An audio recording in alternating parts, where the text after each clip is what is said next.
کے بعد سورہ یاسین پڑھنے کی فضیلت۔ فجر کی نماز کے بعد سورہ یاسین پڑھنا کیسا ہے؟ کیا یہ سنت عمل ہے؟ عبد المطلب انڈیا سے۔ مسند دارمی کی حدیث ہے کہ نبی صلی اللہ علیہ وسلم نے فرمایا جس نے صبح سورہ یاسین کی تلاوت کی تو اللہ تعالیٰ اس کے اس طرح کے الفاظ ہیں کہ اس کے سارے کام پورے ہو جائیں گے، لیکن یہ حدیث سند کے لحاظ سے بہت زیادہ ضعیف ہے۔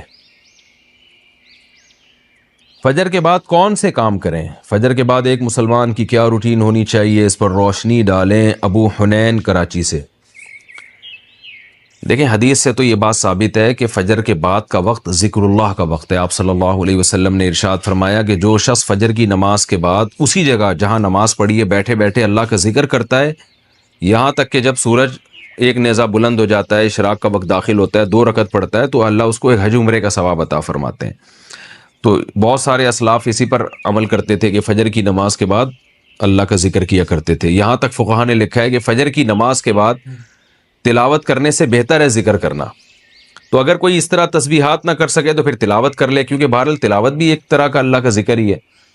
تو یہ وقت جو ہے نا ذکر اذکار کا وقت ہے، سب سے بہتر ہے ذکر کرے، وہ نہیں تو پھر تلاوت کرے۔ تو لیکن واجب کچھ بھی نہیں ہے اس میں۔ تو اگر آپ فجر سے پہلے کر لیں ذکر، فجر سے پہلے کر لیں تلاوت تو بھی جائز ہے۔ تو شریعت میں آپ کو اس کا اختیار دیا ہے، لیکن فجر کے بعد سونا فوراً یہ بہرحال شریعت میں ناجائز حرام نہ بھی ہو لیکن ناپسندیدہ ہے۔ بہت سارے اسلاف سے اس کی کراہت منقول ہے۔ تو اگر کوئی مجبور ہو تو ایک الگ بات ہے، جیسے کسی کو رات کو نیند ہی نہ آئی ہو اور اس نے صبح 8 بجے کہیں جانا ہے، اب وہ اگر فجر کے بعد نہیں سوئے گا تو وہ آگے نیند پوری نہیں ہوگی، مسائل کھڑے ہوں گے، تو وہ الگ بات ہے، وہ سو جائے۔ لیکن نارملی فجر کے بعد سونے کا معمول بنا لینا یا بلا ضرورت یہ کام کرنا شریعت میں پسندیدہ نہیں ہے۔ بہت سارے اسلاف نے اس کو ناپسند کیا ہے کیونکہ مبارک وقت ہے، اللہ اللہ کرنے کا وقت ہے۔ کچھ نہیں آپ کرتے، ایکسرسائز کر لیں اس وقت، صبح واک کر لیں جا کے، اچھی ہوا ہے، تازہ ہوا ملے گی آپ کو، جاگنگ کر لیں اس وقت جا کے، پورا دن آپ کا اچھا گزرے گا۔ تو یہ اس قسم کی ایکٹیویٹیز کرنی چاہیے۔ اور دوسری بات نبی صلی اللہ علیہ وسلم نے فرمایا بورک لامتی فی بکورہا، اللہ تعالیٰ نے میری امت کے کاموں میں برکت رکھی ہے صبح کے وقتوں میں۔ تو جتنے بھی کام جو صبح کے وقت میں کیے جائیں اس میں اللہ نے برکت بہت رکھی ہے۔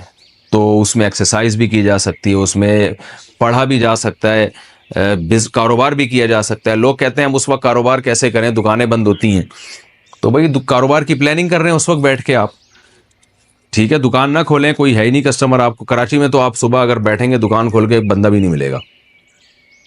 لیکن ہمارے ایک دوست نے ایسا کیا، دوست تو نہیں جاننے والے تھے، انہوں نے کیا کیا، انہوں نے کہا کہ میں فجر کے بعد دکان کھولوں گا، تو اعلان کر دیا کہ جو کسٹمر فجر کے بعد آئے گا خصوصی ڈسکاؤنٹ ہوگا ان کے ساتھ۔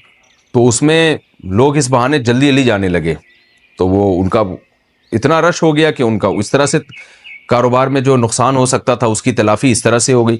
تو بہت سارے طریقے، انسان جب کھوپڑی استعمال کرتا ہے تو طریقے سامنے آتے ہیں، اور کھوپڑی استعمال بھی فجر کے بعد بہت اچھے طریقے سے ہو جاتی ہے۔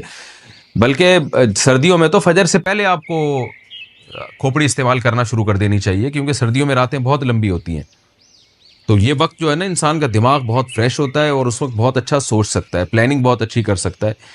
تو یہ کام فجر کے بعد یا فجر سے پہلے یا فجر کے بعد یہ کام کرنے چاہیے۔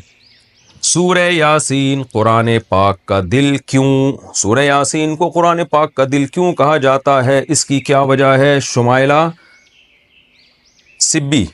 سبی سے شمائلہ صاحبہ نے پوچھا ہے۔ جی یہ بھی پوچھا تھا بیچاری خاتون نے، رمضان سے 2 مہینے پہلے پوچھا ہوگا، جواب اب مل رہا ہے ان کو۔ جی سورہ یاسین کو قرآن پاک کا دل کہا گیا ہے جس حدیث میں، ترمذی کی حدیث ہے، امام ترمذی نے اس حدیث میں لکھا ہے کہ یہ حدیث غریب ہے، لیکن دیگر جو محققین ہیں انہوں نے اس حدیث کو بالکل ضعیف قرار دیا ہے، اور بعض نے تو بالکل موضوع قرار دیا۔ تو موضوع قرار دینے والی بات تو تھوڑی مبالغہ لگتی ہے، لیکن ضعیف بہرحال یہ حدیث ہے جس میں آتا ہے کہ سورہ یاسین قرآن کا دل ہے، اور ضعیف بھی بہت زیادہ ضعیف حدیث ہے۔ تو اب جب کوئی کسی چیز کی فضیلت میں ضعیف حدیث ہوگی تو پھر اس میں علماء کی 2 رائے ہیں۔ بعض علماء کہتے ہیں کہ اس سے کوئی شرعی مسئلہ تو ثابت ہو نہیں رہا، لہذا اس حدیث کو بیان کرنے میں کوئی حرج نہیں ہے، فضائل میں ضعیف حدیث بیان کی جا سکتی ہے۔ اور بعض علماء کا موقف ہے کہ نہیں بھائی، فضائل کے باب میں بھی احتیاط کرتے ہیں کہ جی حدیث صحیح ہی ہونی چاہیے۔ تو اس میں ہمارے ہاں نا غلو بہت ہے، بعض لوگ کیا کہتے ہیں، کسی نے سورہ یاسین کی فضیلت میں ضعیف حدیث سنا دی تو بعض لوگ ان کے خلاف کلپ بنا کے ڈال دیتے ہیں، یہ دیکھو ان کو تو پتہ ہی نہیں حدیث ضعیف ہے اور نبی پر بہتان باندھ رہے ہیں، اور دیکھو ان کے پاس علم نہیں ہے. تو یہ بھی جہالت کی بات ہے. ضعیف حدیث اور موضوع میں فرق ہوتا ہے. تو اور بعض کیا کرتے ہیں، ان کا معیار ایسا ہوتا ہے، اتنا گر جاتا ہے کہ ان کو صحیح حدیث سے پتہ نہیں کچھ چڑ سی ہو جاتی ہے. وہ کبھی کسی موضوع پر التزام ہی نہیں کرتے کہ ہم صحیح حدیث پیش کر دیں لوگوں کے سامنے. اس بارے میں صحیح احادیث بھی ہوتی ہیں اس موضوع سے متعلق.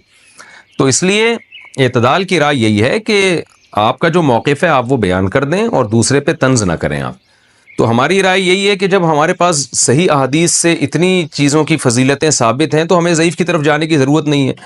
تو میرا تو طریقہ یہی رہا ہے کہ بھئی جب سورہ یاسین کے بارے میں جو یہ حدیث ہے کہ قرآن پاک کا دل ہے، یہ صحیح حدیث نہیں ہے، تو میرا موقف یہی ہے کہ اس میں احتیاط کی جائے، نہ بیان کی جائے وہ حدیث.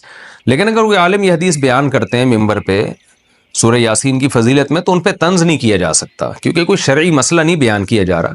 کیونکہ سورہ یاسین کا مضمون بہرحال اتنا جاندار، اتنا شاندار ہے کہ اس ضعیف روایت کی تائید اس سے بہرحال ہوتی ہے کہ اس کے مضمون کو جب آپ دیکھتے ہیں تو لگتا ہے کہ یہ واقعی قرآن پاک کا دل ہے.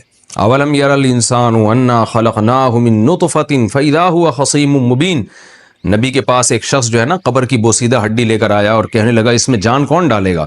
سورہ یاسین میں اللہ نے آخری رکوع نازل کیا کہ یہ انسان جو آپ کے پاس ہڈی لے کر آیا ہے یہ دیکھتا نہیں ہے ہم نے اس کو منی کے قطرے سے بنایا، اور آج یہ ہم پہ اعتراض کر رہا ہے کہ اس بوسیدہ ہڈی میں کون جان ڈالے گا. قل یحییھا الذی انشأھا اول مرہ. آپ اسے کہتے ہیں وہی جس نے اس ہڈی کو پہلی دفعہ بنایا نا، اسی ہڈی سے پوچھیے، بتائے گی جس نے مجھے پہلی دفعہ بنایا ہے وہ مجھے دوبارہ بھی بنا سکتا ہے. تو ایسے جاندار مضامین ہیں سورہ یاسین کے، تو اس لحاظ سے اس کو دل کہہ دینے میں کوئی حرج نہیں ہے. لیکن بہرحال اس بارے میں جو روایت ہے وہ کافی ضعیف روایت ہے. تو ہمارا طرز یہ ہے کہ جو صحیح احادیث ہیں، جیسے عبداللہ ابن عباس رضی اللہ عنہ سے ایک اثر منقول ہے سورہ یاسین کی فضیلت میں، صبح و شام پڑھنا چاہیے سورہ یاسین کو. تو ایسے صحیح روایات کا اگر ہم التزام کریں تو یہ زیادہ بہتر ہے. پھر کبھی انشاءاللہ میں سورہ یاسین کی کوئی فضیلت اگر صحیح احادیث میں وارد ہوئی ہے تو اس پہ الگ سے انشاءاللہ میں کلپ ریکارڈ کروا دوں گا. عام طور پر جو صورتوں کے الگ الگ فضائل کے بارے میں جو احادیث ہیں نا